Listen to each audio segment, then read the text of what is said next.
Good afternoon. Okay, so I just started the record, but in the other record you can see what happened. Mostly nothing. I just explained the difference between the special and general relativity theory. Okay, so the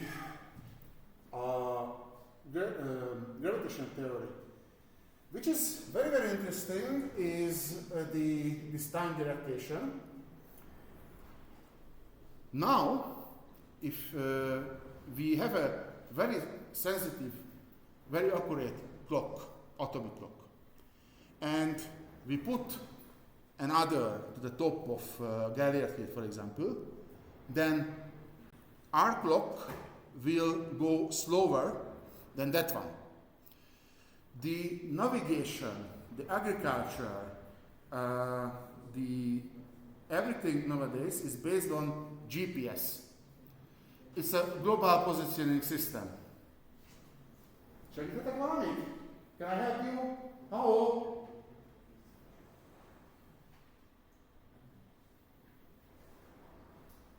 Thank you. So, GPS, global positioning system. There are spacecrafts around 500 or 600 kilometers tall, and they have a nuclear clock, atomic clock. Our clock is slower than that clock. The difference is very, very small. But because of the high speed of light, and they use the radio waves to determine the position, that cause very big difference. Very big means meters, if I remember well my calculation. And 25 years ago, this GPS system were very sensitive, so it was possible not only just bomb or fire a rocket to a window, but also one seat in the room. So the general relativity theory is important. You will not learn it, it's very, very difficult. Okay, time dilation. There is a very nice thing. It's called gravitational lenses. Gravitational lenses, I should have put something here.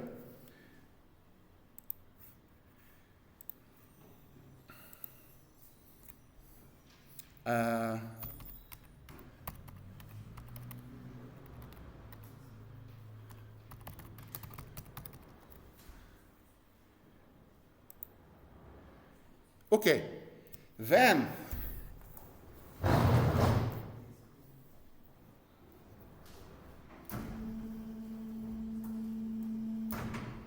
I will show you.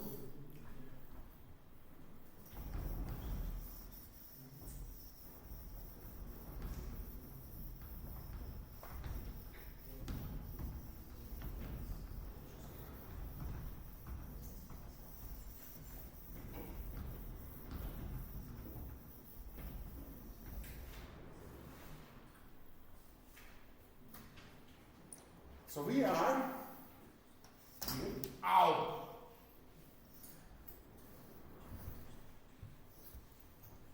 we are here, and we can see a star.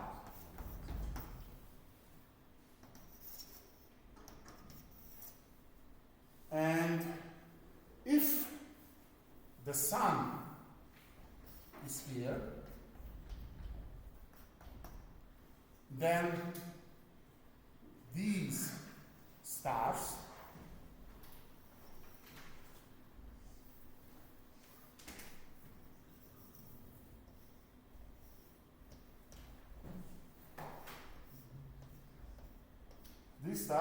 looks wider because the light, the photons, will not propagate straight, but it's a curve. And this is the prediction of the general relativity theory. If you look there, and you have a galaxy far, far away, And there is a further galaxy, then the gravitation of the first galaxy behaves like a lens.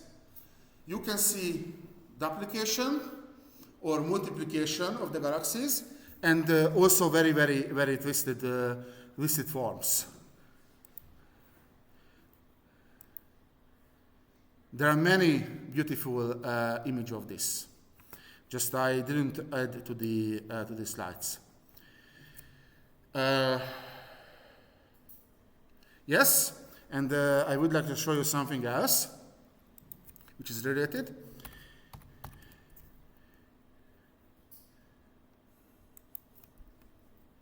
This image is not from the interstellar. This is the GPU laboratory. Okay, yes, you see. I don't know how I can stop this. So this is the GPU laboratory, computational laboratory of my research institute. Do you know what is GPU? Graphical Processing Unit, not CPU. Oh, this is it. Oh, so I have this, and where is the print screen in this? Oh, there. See.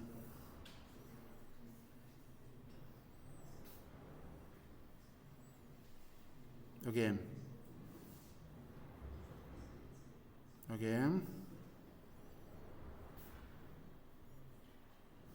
Okay, here. No? Okay, here. Great. Not perfect, but better than nothing.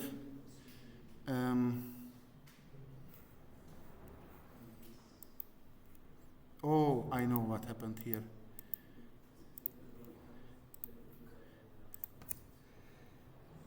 Could you please be quiet? I am talking. I am the lecturer. Hello. Thank you. Science.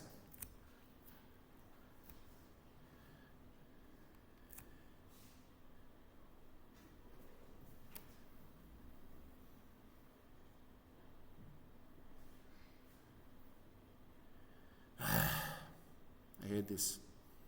Next one. Here. Okay, so I saved it, and this is something special for you.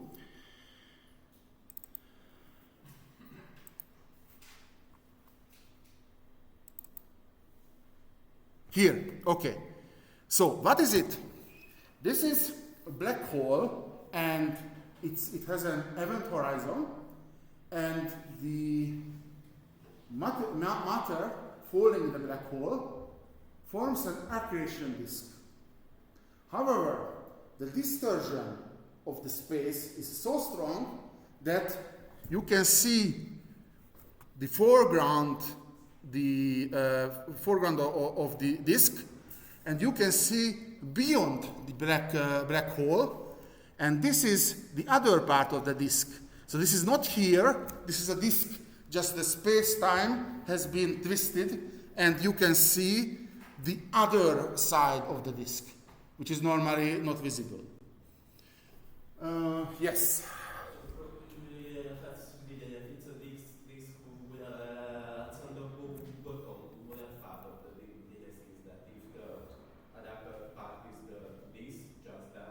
Yes.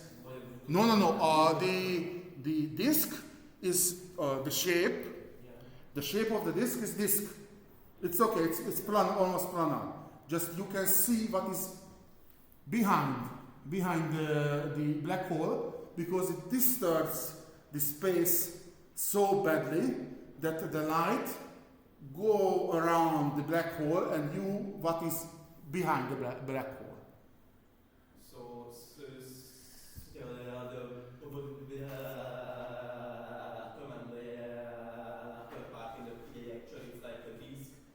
Yes, the shape of this, you have nothing here, that's the black hole,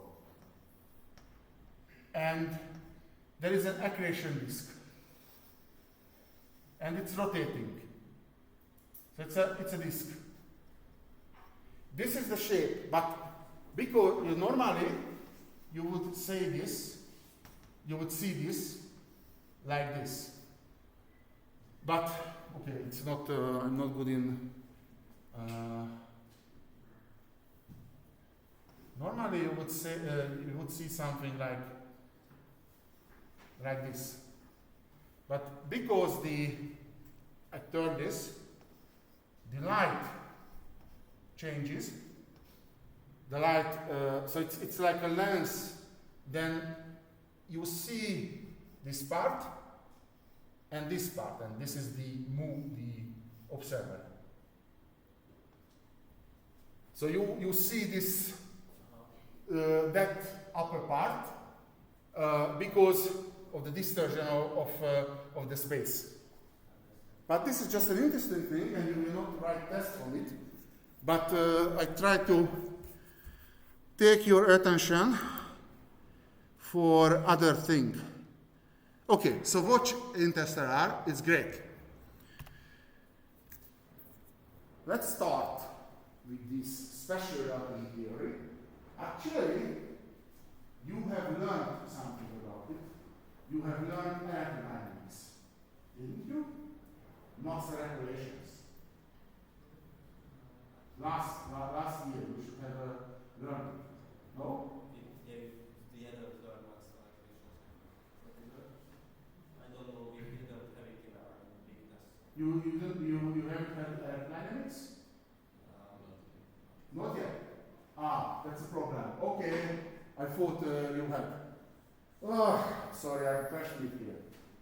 Okay, let's start far from the special relativity theory, and then we will go to antimatter and annihilation. I hope you like exposures and some stuff like this one. So let's start with the Italian guy, Galilei. He was a good astronomer and also physicist, and he had some observations, and to honor him, we called this stuff this Galilean principle of relativity. You know reference system, you know inertial reference frame, and you know the moving uniform and straight line. That's the term. You know this. Egyenes mozgás in Hungarian. So it's a straight and there is no acceleration. If you are in a train, everything is covered by, all windows are covered by curtains, then in theory you cannot distinguish whether the train is moving or not. Well, the Hungarians are bilingual. Our first language is Hungarian, the second is sarcasm. That's why I put some train from the Hungarian airways, because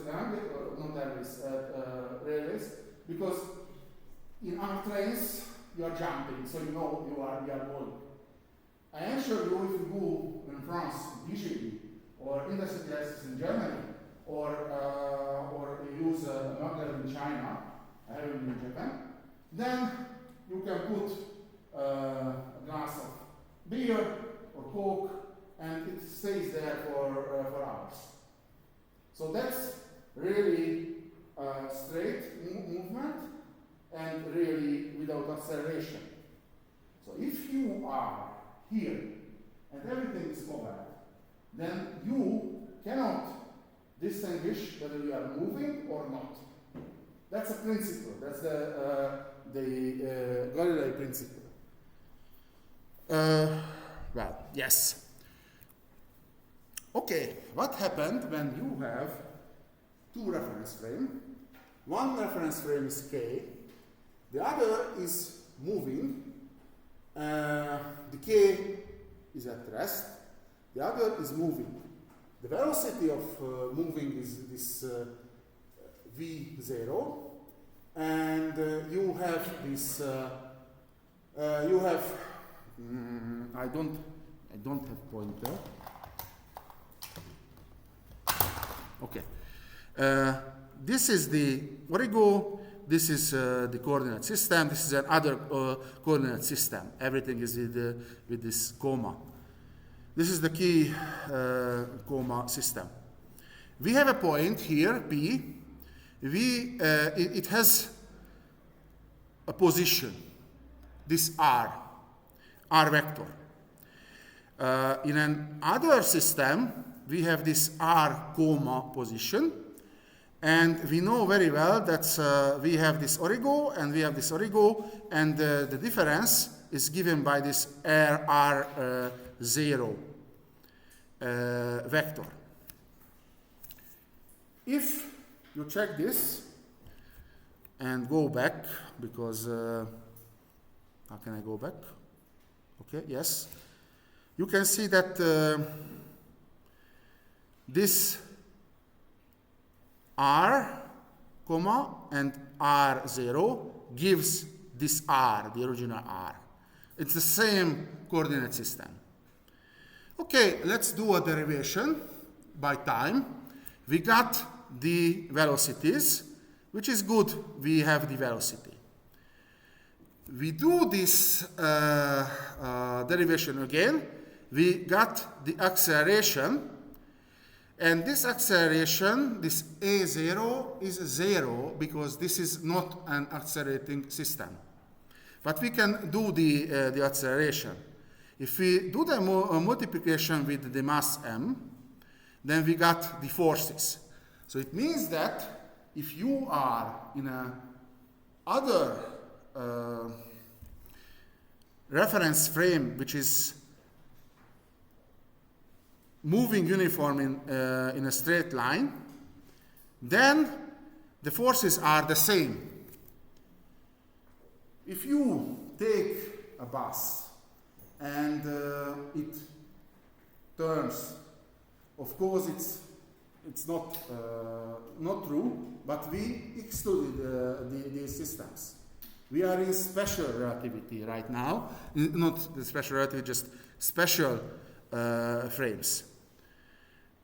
So, the reference frames that are at rest or moving uniformly and linearly relative to each other are completely equivalent with respect to mechanical phenomena.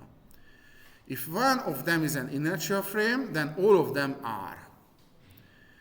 The consequence is that if there is one inertial frame, then many inertial frames exist. And from Newton's first law, we know that there are at least one. So there are many reference frames. Let's go through what I had done. It is written here. The positions of these systems can be calculated in this way, the velocity this way, the acceleration in this way, and this is the time. This is very important, the time. The time flows with the same ellipses, flows the same velocity in all reference frames. This is the classic Newton system. This is the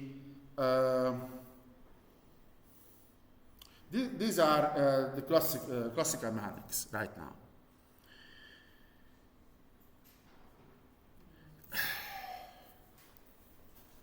Questions? What about the laws? Mechanical laws, electrodynamical laws, and other things. Will these laws be valid in this Gaussian transformation and Gaussian systems? The answer is that Yes, mostly.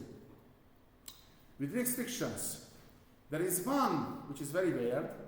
It's the electrodynamics.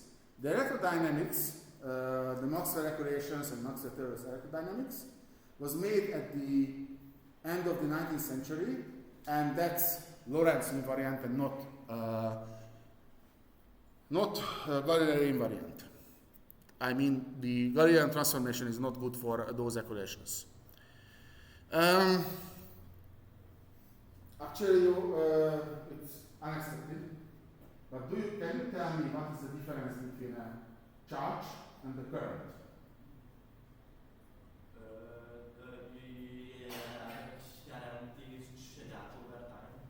Sorry?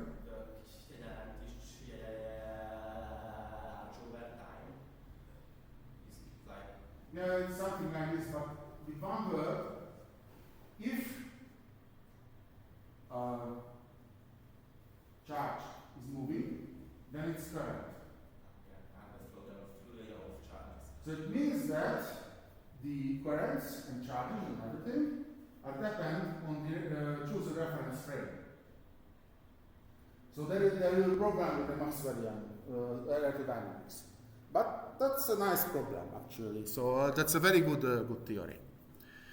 Okay, now I have to wait. So the class started at okay. Let's. I have time until okay. I still have 45 minutes. Great. So we have to do a couple of experiments. First, we introduce this light clock. It's a very interesting thing. You have a light source here. It emits only a few photons. There is a mirror, and it goes back. I don't know why is it a clock, but it's its name. Okay, let's see first. We have this experiment. We have this light clock. We have t1 time, v velocity, and it goes. Then we can calculate the distance of the tube, and also we can calculate how much time, what distance, what is the distance, what road did this light did. The c is the speed of light everywhere. If you check this, and yes, you have this L, you have this this time, you have this equation, and you can get this t1 time. Let's do it again with longer t2 time, and then we got this expression. How can we calculate the total, the sum of these times? Normally we add them together. But if you do this experiment and do this, you have this formula, you got this. These are fractions, so you can do the calculation at home if you want. Let's check another experiment. Now the propagation is perpendicular to the tube, and the light goes in this way, the tube goes in this way. This is the length. Using the Pythagoras theorem, we can calculate this as the sum of this side and this side of this triangulum, and we have this time. So we have the total time, but this total time is not that time that we expect, what we calculate.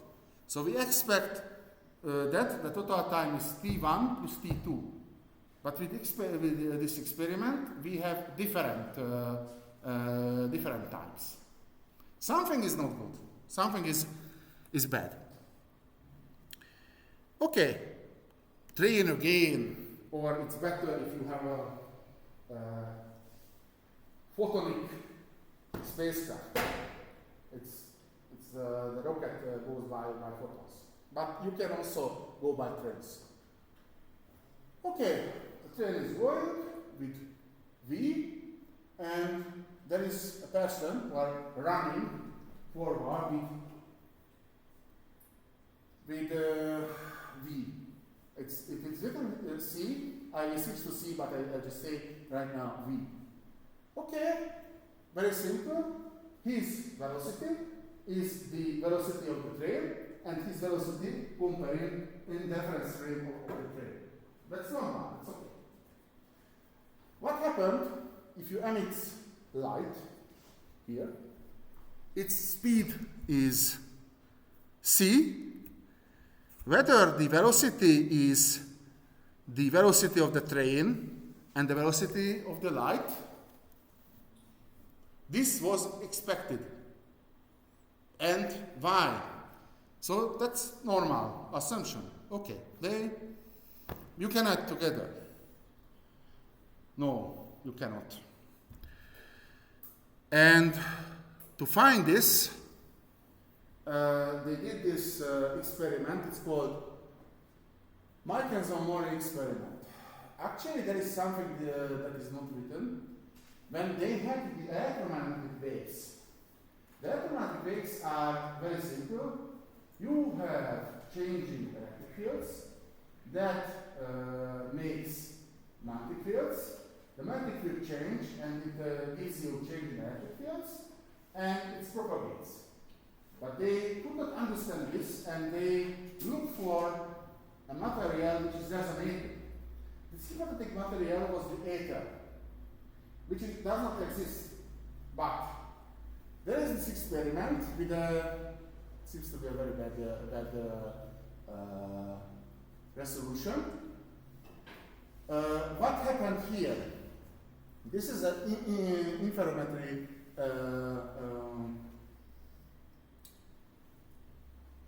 experiment. There are two beams of light, and the one is go through a semi-transparent mirror and has a longer way, and the result of this experiment is something interferometry rings. And we are here on the Earth. It was well known 1.5 centuries that the Earth goes around the Sun. The velocity is approximately 30 kilometers per second. So, we have the light, we have one orientation of this experiment, and if we are parallel to the Earth moving vector, this 30 kilometers per second, then the speed of the light increases, and we got some interferometry sample. Then we turn around, then it is anti-parallel to the Earth, then the speed of the light will be less, so there will be another interferometry sample. We also can do perpendicular to the movement of the Earth, then we don't see so much. My head of class in the secondary school said it is a feature of someone if he or she does not like poppy seed pasta. Az is tulajdonsága valakinek nem szereti a mákos tisztát. This is a negative experiment. They could not see the difference of the light, because there isn't. In vacuum, the speed of the light is always the same. This is an observation.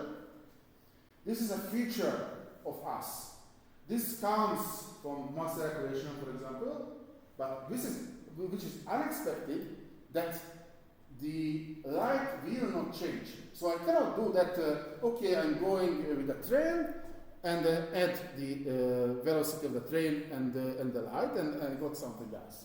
It's not possible at all. The speed of light in vacuum is the same. And this is the result of this Michelson-Morley experiment. And also result, there is no ether, but we don't mention this ether stuff. It's just historical. It's not important for you. This fact says something. It means the Gaussian transformation is not always good. It's not good for light. So we need something else. This something else is the Lorentz transformation. And this is first was found valid for electromagnetic radiation and this electromagnetic theory. Again, we have two reference frames. One standing or resting, actually. Resting is the better, I will correct, rest is a better term. This K. We have clock, we have Mr. Observer, mu, like yellow, and we have another reference frame, and that reference frame is moving with uniform linear moving reference frame. That is. Also, you have a clock. Also, you have a scale. We are happy. If you, and I will not explain because we cannot stay here until midnight. If you do this transformation, that transformation is different than the other.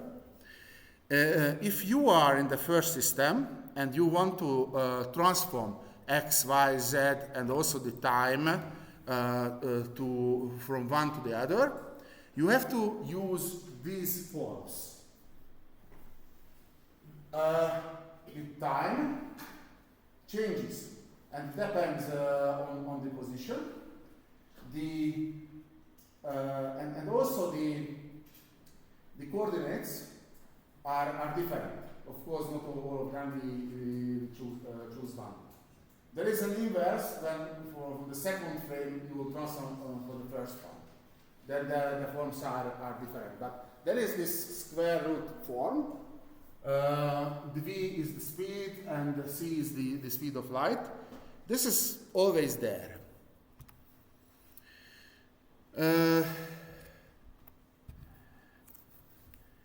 If the v is bigger, larger than c, then you have a negative number on the square. It's a complex number, imaginary number.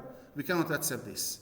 So it means that from this formula that you cannot exceed the speed of light, and I assure you, you cannot reach it if you have a mass. If we are here at the bottom of everything, and our speed is quite low, then this v per c square and also the square root will negate it, and t comma will be t, x comma will be x. So it's you will get the Gaussian transformation. But if you are close to the speed of light, then everything changes. Then you have to use this formula, and actually, yes, there is some stuff, this 1/6, but Well, it's depends to you. Okay, let's switch to more interesting thing. If you see a spacecraft with large speed, then that will be compressed in the direction of the moving if the speed is close to the light speed, the speed of light. Check this formula. This L is the length of the spacecraft or anything, and the other the L comma is this in this moving system. That's okay. There is something else. Perhaps you have heard about the twin paradox. There are two things. One stays on Earth, the other visits, I don't know, Alpha Centauri, Tau Ceti, whatever, and he travels close to the speed of light. Then they return and they change. The guy who traveled remained young, the other became older. Because the time slows down if you approach the speed of light. This is a twin paradox. At the end of the interstellar, there is a more brutal stream. There is a time dilation if you are in strong gravitational fields. And the main hero, the protagonist, travels and spends time in a gravitational field of black hole. And when he returns, meets his daughter. And when he returned, he was 35 years old. The daughter was 9 years old. When he returned, he remained 35 years old, but his daughter became 90 years old. It's very good in the movie when the daughter is an old woman, old lady, she's dying, and the young father approaches. That's more brutal than this twin paradox. But that's general relativity theory and time dilation by gravitational fields. This is time dilation by high speed.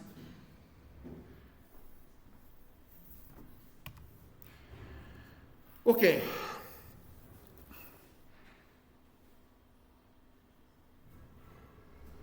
Some principle from Einstein. You have heard the name of Lorentz, now Einstein. Principle of equivalence. All inertial reference frames are equivalent for describing any physical phenomenon. In other words, reference frames are at rest or move uniformly in a straight line, relative to each other, are equivalent for all physical laws. We are not physicists. It means that this first sentence, this principle, you apply the Lorentz transformation, this coordinate and time transformation for laws and everything, then you got the same somehow. So you sum the same laws. This is called invariance. Doesn't matter. It's not good.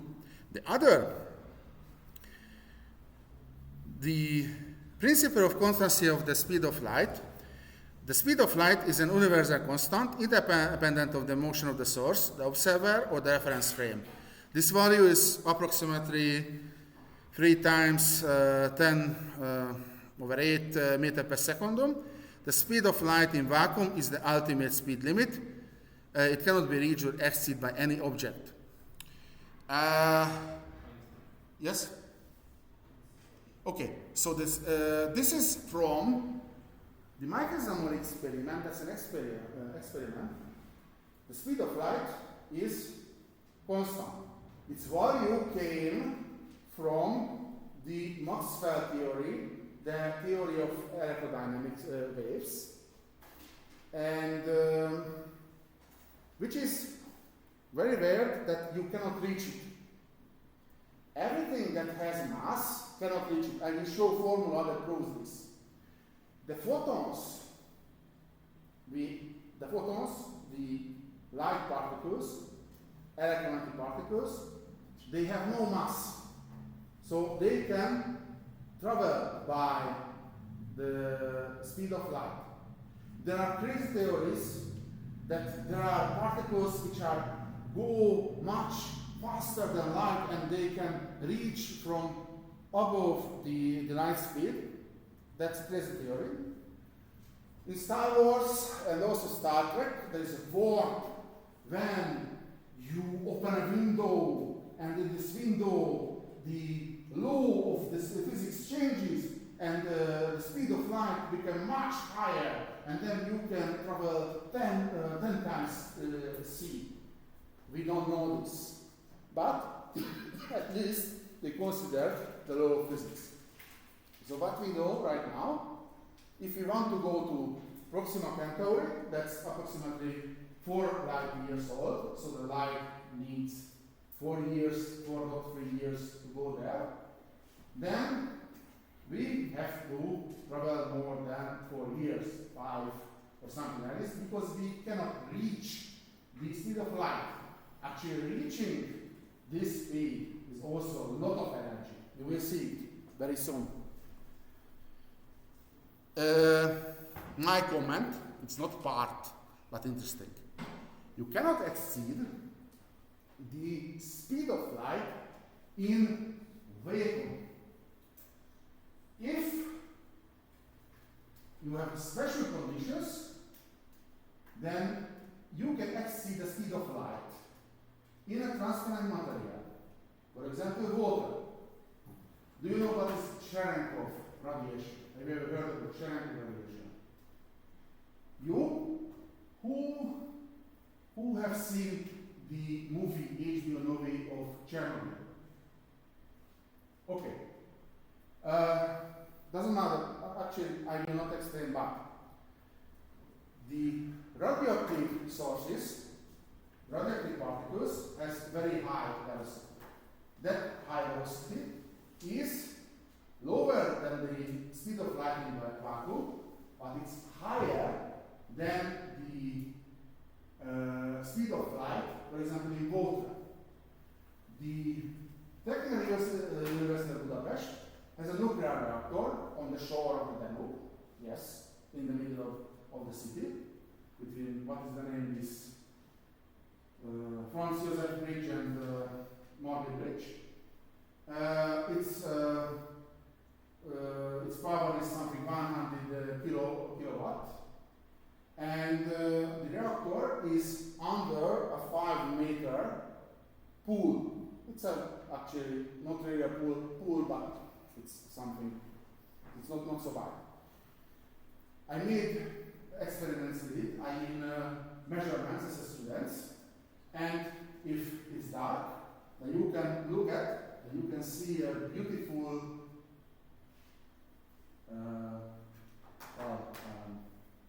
beautiful blue lights, blue and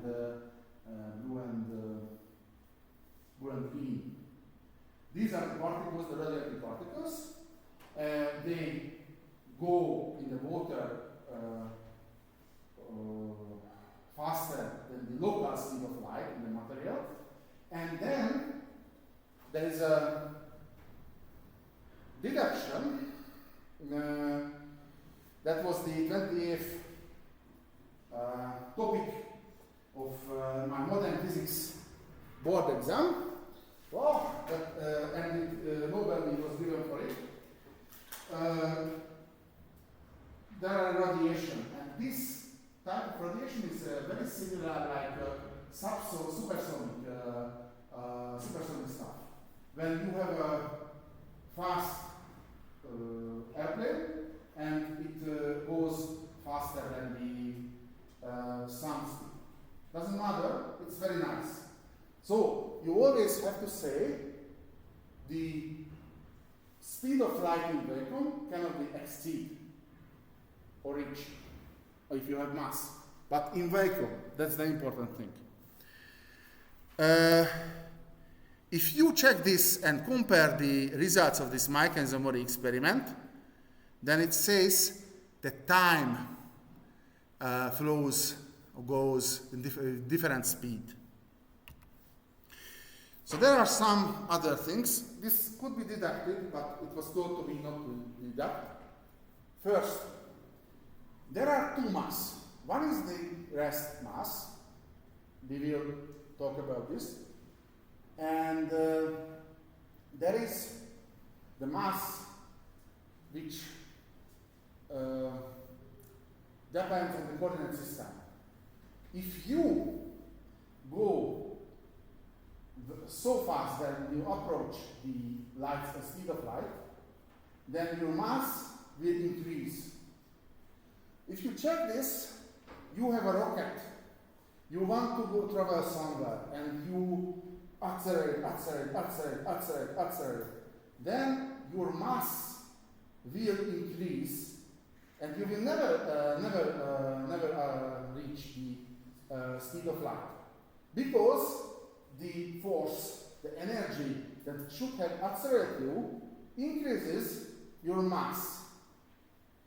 Actually, the reason is that the mass and the energy are the same. Actually, just it is it was not known previously.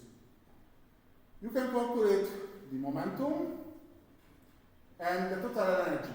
This is Einstein's very famous formula. E is equal m times c square. This is the equivalence of mass and energy. M is mass, c is the speed of light. And there is a formula. M is the resting mass, and if you move, it changes. Okay. Yes. If you are lucky, then you can get energy from atoms. I will show you within a few minutes what is annihilation. Then 100% of the mass became energy.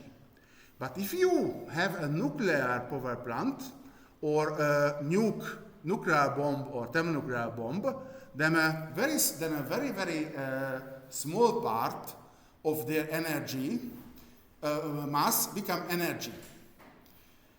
It is possible, or if you don't have nuke, if you just burn, for example, carbon and oxygen, then the mass of the products will be less than the original total mass of the components. The difference is very small because the chemical energy is small relatively nuclear energy and annihilation, but it's possible to measure it. The sun, you have in our sun, there is thermonuclear fusion, and its mass decreases all the time. Just it's so big that you cannot see the difference. Okay, if you calculate kinetic energy, then you have energy, and you also have to consider the speed of light and also the resting mass. And this is that I tried to explain once. There is the fundamental equation of dynamics, the second Newton law. That's Vm times V, mass times V, its time derivative is the force. But now, here, we are in special relativity. In Newton relativity, in Newton theory, classical mathematics, the mass does not change. Here, the mass can change. So it means that you have to consider this. This is what I told you. You accelerated the rocket. You are chasing the light. You want to go faster and faster. And after a while, you will recognize that your mass is changed. The acceleration is slower, and, less and less, and once it becomes zero, infinitesimal, because you cannot reach the speed of light. If you don't understand this, then the problem is not in your machine, in your computer. This is not understandable by logic and mathematics, but this is not what you can see. There are four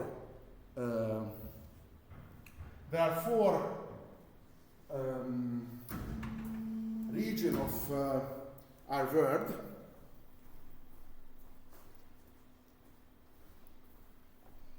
One,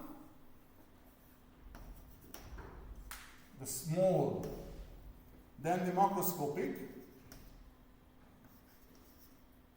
Also we have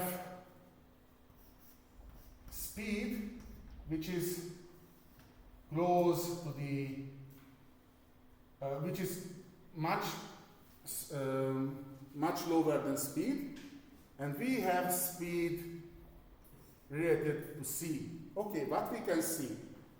We have macroscopic world.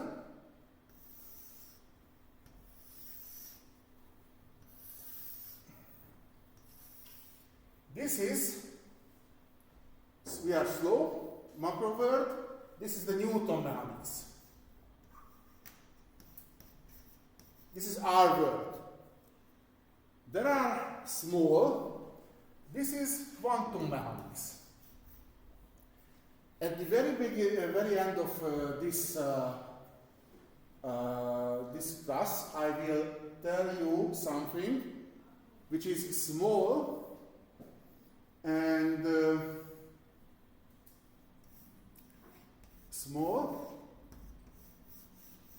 close.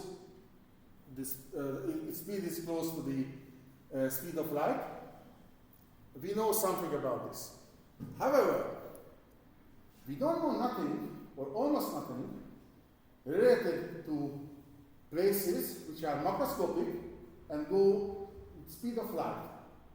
That's the black holes. There is a singularity beyond the event horizon, and we don't know what is inside. In the interstellar, they find a tesseract. That's fantasy. We don't know what is inside. We know close to the event horizon what we have. Also, we don't know how the universe, not created, appeared. We don't know the Big Bang. We don't know what was there. So this is a big question. There are theories, crazy theories, normal theories. Nothing works right now. And okay.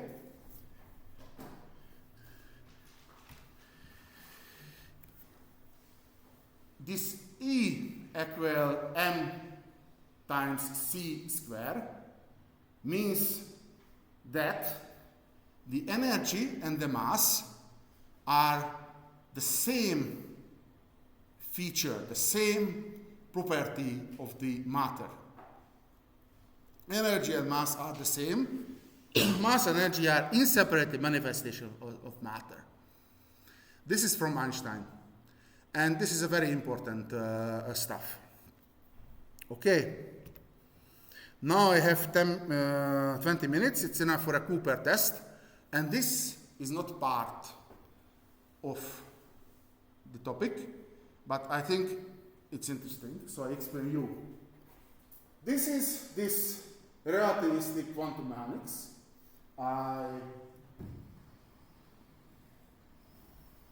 You learned the Schrödinger equation. The Newton equation is good here. Schrödinger equation good here.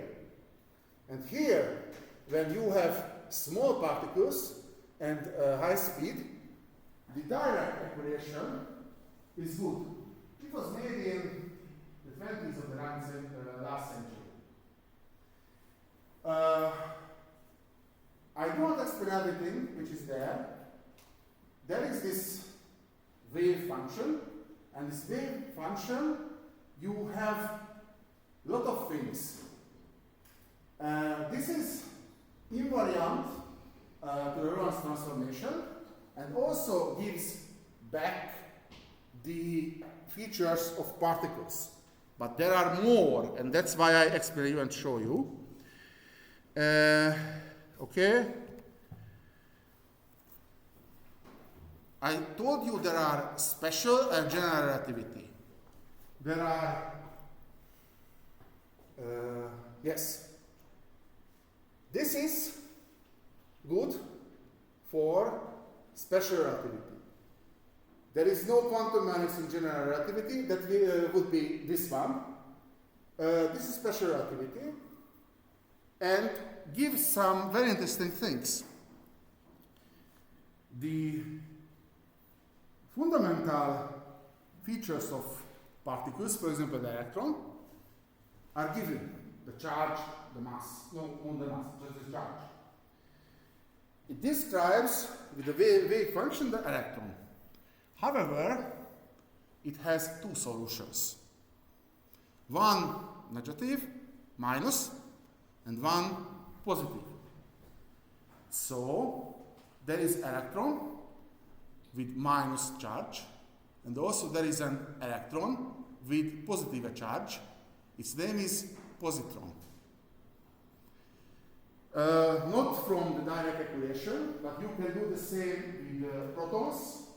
If you have protons and electrons, then you can put them together. The charge of proton is positive, but there could be an antiproton, its charge is negative. So you can take a negative antiproton, a positive electron, a positron, and you have antimatter, antihydrogen. That's very good. You have this beam, you destroy everything. Is there anyone from Poland? No? Do you know Stanisław Lem? He's a Polish and very good civil writer, and he liked antimatter bombard. You, instead of nuke or thermonuclear bombard or laser or anything, you put antimatter. Because, that's the end, but I show you now. If an electron and positron meets, then they destroy each other. All of their mass become energy, and two gamma photons will be radiates. Which is not in direct theory. It is possible that from gamma photons you can make electrons and positons. So if you have antimatter, it's quite expensive. You can do it in accelerators in CERN and everywhere, but only a small part. You can destroy full currents or boil full seas or oceans if you want. It's better than that star. Just it's very, very expensive because for all mass you need a lot of energy. If you calculate how much energy is necessary, then we don't have so much energy. But it's very rare that the universe seems to be is from matter and not antimatter. Because if there would be, for example, a planet or a star system in the Milky Way from antimatter, it would be touched with normal matter and we would see radiation. So there is a symmetry between matter and antimatter. But it could be full galaxies or stars from antimatter. We don't know, but it seems to be everything is from matter right now. But antimatter exists. This is, I think, interesting, and it will worth to explain you. Okay. Then, next class, I will explain you the quantum numbers and the spin. The spin is not rotation, it's a type of symmetry, and it's very important to explain the features of the chemical elements. But from quantum mechanics, you cannot explain it. This direct equation gives the spin and its quantities. Yes. Okay, everything is Lorentz invariant, and if you go to low velocities from here to low velocities, then you got quantum mechanics Schrödinger equations. Yes, I told you the spin, that's momentum, antiparticles, bang. That's the annihilation. Yes. Okay. There are more. This is an old theory. When I was before specialization, I had to learn relativistic quantum electrodynamics and also some elements on quantum color dynamics. This gives the mass of proton and also the parts of the proton, quarks. And this is the modern physics, and the last piece of this modern physics was discovering a particle called Higgs boson. And he got Nobel Prize, and the power plants and funds got a lot of money because the accelerators need a lot of energy to prove this. Okay, so the Dirac equation gives you this wave-particle duality, Lorentz invariance, and some the antimatter and the spin. And that's a good thing. My colleagues, most of my colleagues at Wigner, deal with this. So they are particle physicists. It's a very special type of physicist. So thank you very much. Thank you. And now I stop everything. We have a break, 10 minutes, and I will continue with the calculation because you need this. Okay? Thank you very much. So stop recording everywhere.